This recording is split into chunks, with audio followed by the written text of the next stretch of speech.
You've tuned in to the Top 10 Garden Show with garden expert Ken Lain. Join the conversation daily as he answers timely garden questions. Email Ken a question directly from your phone to his desktop through the web at watersgardencenter.com. That's Waters with 2 T's, gardencenter.com. Or visit face-to-face throughout the week where he can be found at Waters Garden Center in Prescott. Now welcome your host, Ken Lain.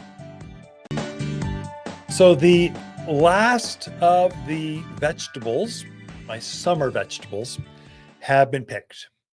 There's no more. There's no more cucumbers, no more tomatoes, at least in my garden. So I didn't protect them. I covered them for a few nights, and I went, okay, that's it. That's enough. It's got too cold, too strong. And the way you can tell when your vegetables are done, basically the foliage turns black. And so what happens is these are tropical plants, things that form a fruit. So your eggplants, pumpkins, squash, beans, these are things that form an actual fruit that you pick off and use in the kitchen. Those are typically tropical plants. They love the summer. They do not like frost. And so we've had our first frost, at least here in the Central Highlands. You folks maybe in a little lower elevation. Your time's coming within days, but basically we're here at the end of the season. The way you know frost got to your plant is a tropical plant has zero antifreeze in it. And so if you look at them cold, if you get close to 32 degrees or freezing, they turn black. So the sap inside the foliage or the stems, the structure of the plant, the cells of the plant literally explode. And the plant just wilts and dies. And the indication will be the next morning, the leaves are black. They look like someone took a blowtorch to them. So they just melt. They just turn black. And it can be just the top edge turns black. And then as we get a few more nights of cold, of freezing, the whole thing will turn black. Well, I went, okay, I've seen a few black leaves. I know it's over. We're done. I'm going to pick those few last fruits on the inside of the plant, pick those, and then harvest. Then the rest of the plant. I've actually pulled the plants out of the ground. Actually, Lisa went through and she cleaned up our gardens for us. It looks magnificent. We haven't quite gotten the soils ready yet, so I'll bring home a few bags of manure.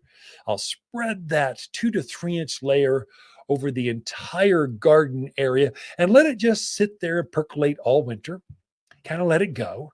And then next February, a couple months, 2-3 months from now, I'll go ahead and turn that in, get our soils, get the bone meal, get everything ready for planting of potatoes next March, for onions and garlics and lettuce and spinach. There's a whole series of cool season plants. So there's 2 seasons: warm season, tropical plants. These are tomatoes, things you pick the fruit off, cucumbers, eggplant. These are things you're picking the fruit. Those are summer plants almost always. Things you're picking the flower, the stems, the foliage. Those are winter plants. So those are lettuce, spinach, parsley, arugula. There's a whole series of them. If you're harvesting broccoli, you're eating the flower of that plant. Those are things that like the cold. They don't like summer. They bolt. They lose their flavor. They get bitter tasting. A sweeter cauliflower is picked when it's still chilly at night. So they like the cold. They've got a lot of antifreeze built into them. That's why they're so good at their antioxidants and that kind of thing. So they're very healthy for you. And you can plant those. I'd say you could probably still plant some now and harvest by Christmas. So especially a little bit more mature plant.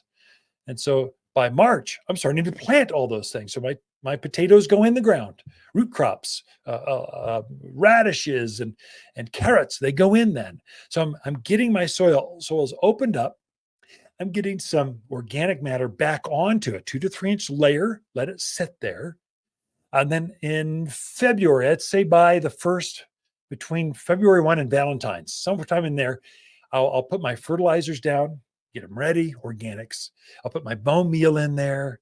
I'll get things just kind of ready to go. I'll turn that to 1 shovel's depth. Then it'll let it sit for a week or two. And by March 1, we are back into the full-on gardening season. By then, you've got daffodils blooming. Your winter jasmine are in full bloom. Your winter blooming Camellias, they're in bloom by then. I mean, spring's on. So that's the beauty of this part of the country, of this part of the state, Arizona. We're 4 seasons, but it's super mild. So yeah, we'll take a little break here for 2-3 months, and we're right back at it, which is kind of exciting as a gardener. Get to see things. Pansies, we're putting a lot of pansies in right now. Heuchera. These are winter blooming things. We're so mild. Yes, it's winter, but it's so mild. They bloom right through winter. It's amazing. So you can have pot full of kale, violas, of Dusty Miller. These are things in the Midwest. Yeah, they'll bloom for till the end of the year, and then they get frozen and vaporize. Not here. We don't do that. It's so easy here. It's so beautiful. Gardening is, if you hit the seasons right, gardening is very easy. If you try to garden against the season, against the environment, you're trying to put tomatoes in right now. That's what they're doing down in Phoenix. Not up here. It's too cold. Here we've had in our kales and our ornamental cabbages, our violas and pansies and lettuce. These are things that love being planted now. So work with the season, not against it. And if you see black foliage, just meant it got frosted. Pull them out, start over, get the soils ready for your gardens this year and next. Be right back after this. Your yard will turn heads with stunning evergreen shrubs from Waters Garden Center. Waters grows greener shrubs for year-round interest, as well as blooming shrubs for pops of color in spring. Attract birds with a tall privacy hedge and the berries that follow. Plus, winter evergreens are easier to grow than other plants. No matter your landscape, we have the perfect shrubs for a greener winter. Visit Waters Garden Center in Prescott or online at watersgardencenter.com. We believe in roses that smell like a rose at Waters Garden Center. The Mountain Gardener, your source for timely garden advice right for higher elevations. Guaranteed to make a difference in your yard this season.